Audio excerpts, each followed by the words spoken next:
ভয় করি না। তারা যতই অস্ত্রের ভয় দেখাক আমরা আর ভয় করি না, কারণ আমার যদি প্রাণ দিয়ে যদি আমার সন্তানের ভবিষ্যৎ ভালো হয়, তো এই জন্য আমরা রাস্তাতে নেমেছি। আমার নাম সুলতানা বেগম। এই জমির পুর আমরা এসেছি, আমাদের অধিকার আছে।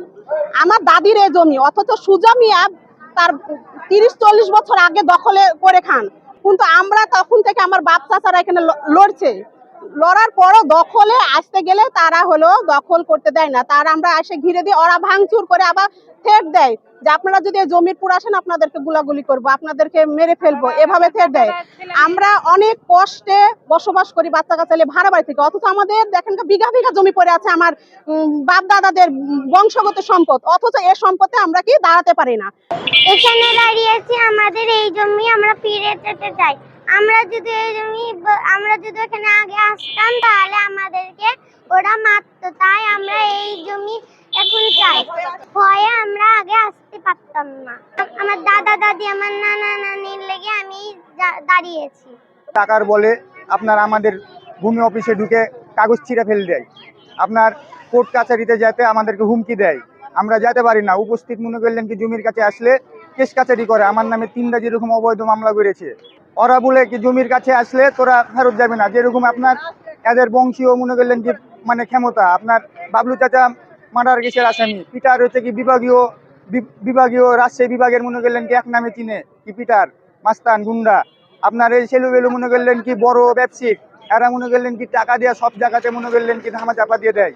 আমাদের দলিল আছে, জমি থেকেও নাই, সব জমি হচ্ছে সুজা মিয়া দখল করে রেখেছে। জমি পরিমাণ অনেক, এত জমি পরিমাণ যে আমরা বলতে পারবো না, তাও 40-42 বিঘা জমি 50-60 বছর ধরে সুজা মিয়া দখল করে রেখেছে। কারণ হলো আমার দাদি হলো প্রতিবন্ধী ছিল, আর আমার বড় মা বিধবা ছিল। আমার বড় মা যেখানে থাকতো সেখানে ভয় দেখেছিল, ওখান থেকেও পালিয়ে গেছে, সে বস্তিতে উঠেছে, বড়কুঠি পাড়া বস্তিতে। ওই তখন থেকে আমরা বড়কুঠি বস্তিতেই থাকি। কোনো অসুখ হলে চিকিৎসা পাই না, না খেয়ে থাকতে হয়, পেটে গামছা বেঁধে হচ্ছে মেঝেতে গড়াগড়ি পারি খিদার জ্বালাই। তাহলে আর কি চাইবো? এতগুলো জমি থাকতেও আমরা জমির মালিক হতে পারি না। ভূমি মন্ত্রীর কাছে একটাই দাবি, আমাদের জমি আমরা চাই, আমাদের মাটি আমরা ফেরত চাই, এবং সরকারের কাছে আকুল আবেদন যে এই ভূমিদস্যু দখল সজাদুল্লাহর কাছ থেকে আমরা রেহাই চাই। আমরা হতদরিদ্র গরিব মানুষ বস্তিতে বাস করি, আমাদের জমি থাকা সত্ত্বেও আমরা দীর্ঘদিন ধরে আমাদের জমি থেকে আমরা বঞ্চিত আছি। আমরা চাই আমাদের জমি যেন আমরা বুঝে পাই, এটাই আমাদের দাবি। আমরা এখানে এসেছি আমাদের হচ্ছে জমি অধিকার যেন আমরা ফিরে পাই।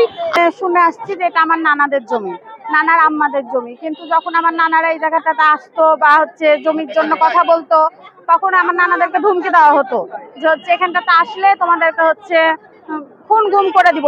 আমাদেরকে হচ্ছে ভয়ভীতি দেখানো হচ্ছে, প্রতিনিয়ত হুমকি দেওয়া হচ্ছে যে হচ্ছে এই জায়গাতে আসলে তোমাদেরকে গুম খুন করে দিব, তোমাদেরকে নির্বংশ করে দিব, এসব বলা হচ্ছে। আমার পরিচয়, আমি রেখার সন্তান। রেখা হচ্ছে এই জমির মালিক। আমাদের জমি দখল করেছে সুজাউদ্দৌলা পরিবারের যারা সদস্যরা আছে তারা। এই জমির মালিক হচ্ছে আমার মা আছে, আমার খালা আছে, আনুষঙ্গিক আরো মানে মোট 9 জন আপনার হচ্ছে ওয়ারিশ আছে। আমার দাদি বিবি যান, তার নামে জমি আছে, অথচ সুজা মিয়ার লাতিপুতিরা দখল করে খায়।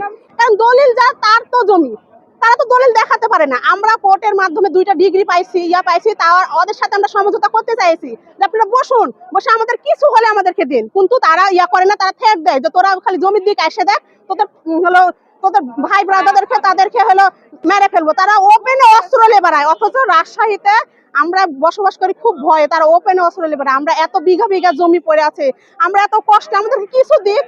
আমরা মিজানুর স্যারের কাছে একটাই দাবি যে আমাদের জমি আমাদেরকে বুঝিয়ে দিক, এটাই স্যারের কাছে দাবি।